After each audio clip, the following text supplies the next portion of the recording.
Kelebihan Madinah. Ini bab haram Madinah. Imam Bukhari dengan sanadnya meriwayatkan daripada Anas bin Malik daripada Nabi SAW sabdanya, Madinah itu haram, yakni tanah haram, daripada sekian kepada sekian, daripada sekian tempat kepada sekian tempat.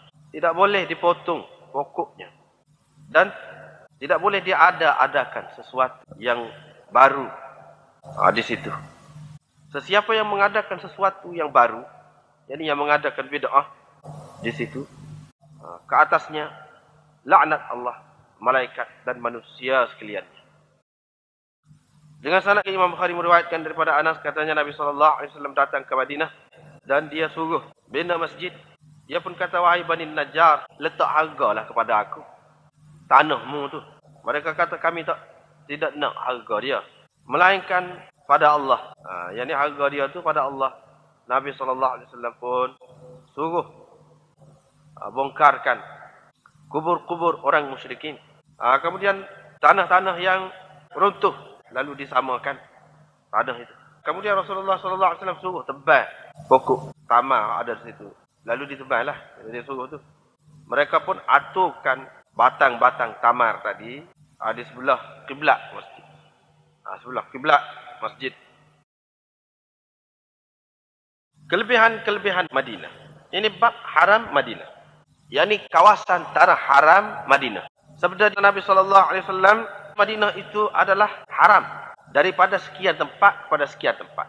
Tidak boleh dipotong pokoknya dan tidak boleh dilakukan sesuatu yang baru padanya. Apa maksud hadis ini? Jadi hadis ini menjadi pegangan bagi orang-orang yang mengatakan Madinah itu dia ada tanah haram dia seperti Mekah juga. Ada kawasan-kawasan dia. Pasal apa? Nabi SAW kata tegas, Al-Madinah haramun min kaza ila kaza. Tidak boleh dipotong pokok dia. Tidak boleh dipotong pokok dia atau ditebal pokok dia tu. Hurrimah, diharamkan. Ma baina labatai al-Madinah ala lisani, melalui lidah. Jadi itu menunjukkan dia tu sebagai tanah haram. Menjadi dalil, menjadi hujah hadis ni kepada setengah-setengah ulama lah. Jadi Zuhri misalnya, Syafi'i, Malik, Ahmad berhujah dengan hadis ni. Mereka kata Madinah itu dia ada tanah haram dia. Jadi tidak boleh menebal ataupun memotong pokoknya. Begitu juga menangkap binatang buruannya. Cumanya tidak wajib jaza, tidak kena kafarat, tidak kena bayar fidyah ke apa. Kalau kita buru binatang dia ke apa tu, tidak kena. Begitu juga kalau kita tebal pokok dia tu, tapi tak boleh lah. Tetapi Sufyan Ats-Tsauri, Ibnul Mubarak dan Abu Hanifah, dia kata Madinah ni tidak ada tanah haram. Seperti Mekah, maksudnya tanah haram seperti Mekah tu tak ada. Dan mereka jawab hadis ini, bagaimana hadis ini tegas sangat ni? Dijawab ke mana? Iaitu Nabi SAW bermaksud mengharamkan buruan Madinah dan pokok dia tu tidak lain melainkan untuk mengekalkan kecantikan Madinah tu supaya orang tertarik dan supaya orang terpikat dengan dia. Itu kata dia. Dalam mazhab Hanafi, Madinah tu tak ada tanah haram seperti Mekah. Ada juga tanah haram dia tu dengan maksud penghormatan daripada Nabi SAW kerana ada maksud-maksud yang tersendiri. Misalnya nak jaga kecantikan dia, kesuburan sekitar dia, supaya orang tertarik dengan dia. Jadi dengan maksud tu kata dia. Bukan maksud seperti Mekah tu. Sebab itu kata dia tidak ada jazak. Dan tidak ada jazak itu semua orang lain hak kata tu ada tanah haram pun dia kata tak ada jazak juga. Cuma dia kata haram lah jadi tak boleh lah kita buat. Dia pun ni kata tidak, makruh saja. Makruh saja. Dan bergantung kepada keadaan. Maknanya kalau tidak diperlukan, misalnya banyak dah tanaman-tanaman, sudah cukup molek dah, boleh buat lah. Tidak kena jazak, kena apa. Jadi orang-orang yang kata sebagai tanah haram pun dia kata tidak ada jazak juga. Yang ni tidak ada kena fidyah, tidak ada kena bayar dan apa, tak ada. Semua kata lagu tu juga. Cumanya bezanya di mana?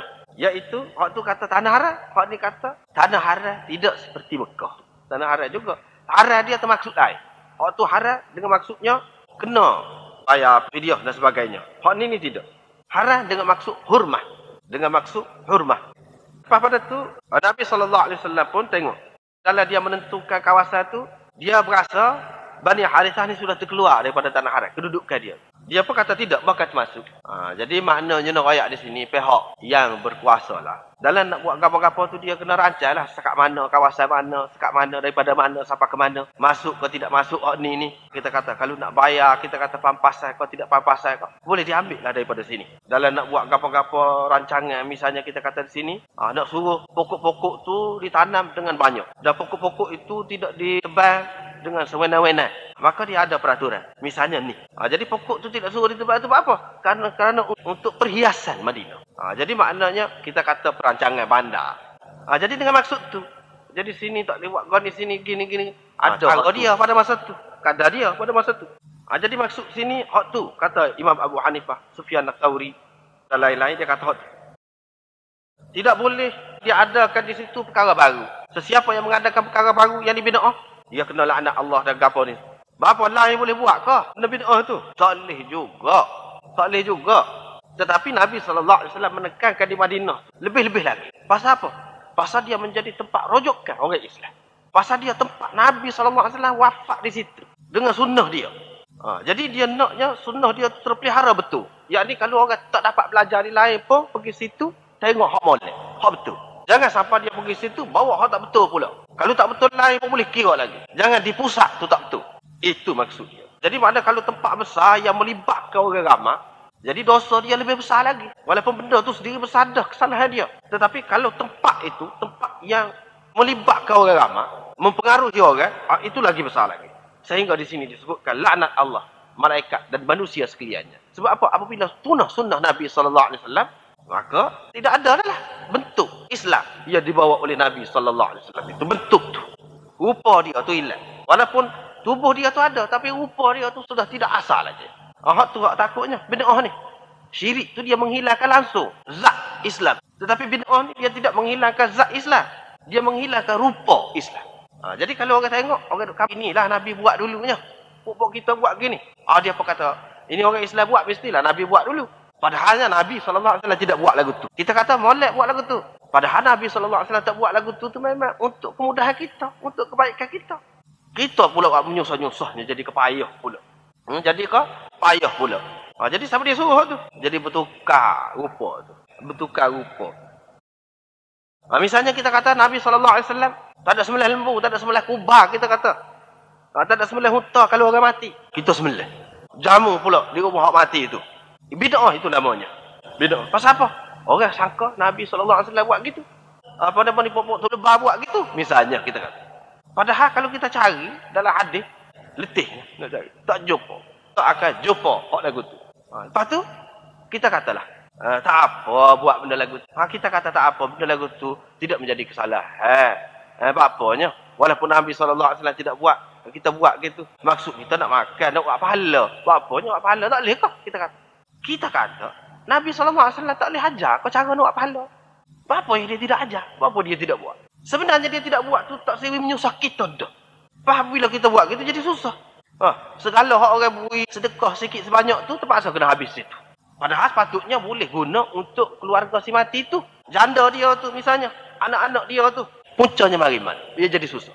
Nabi SAW tidak buat gitu untuk kita mudah. Nabi ni lagu tu mula-mula kita rasa tak apa. Tak apa, molek. Lama-lama dia jadi kesusah. Hak tu hak tak sih.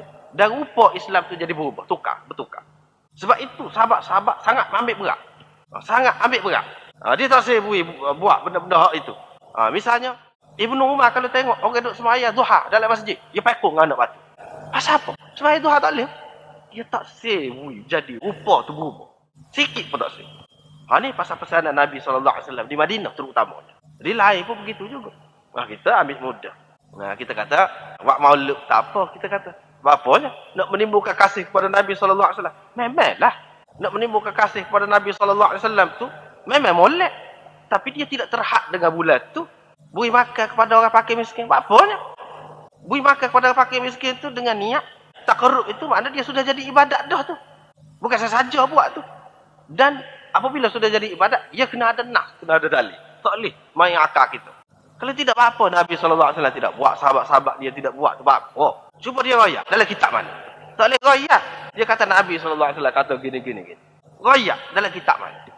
Tak ada berlaku di zaman Nabi SAW. Zaman sahabat tak ada. Lepas tu dia hari pula hadis. Sayyidina Abu Bakar kata gini ni pahala. Sayyidina Uthman kata gini ni pahala.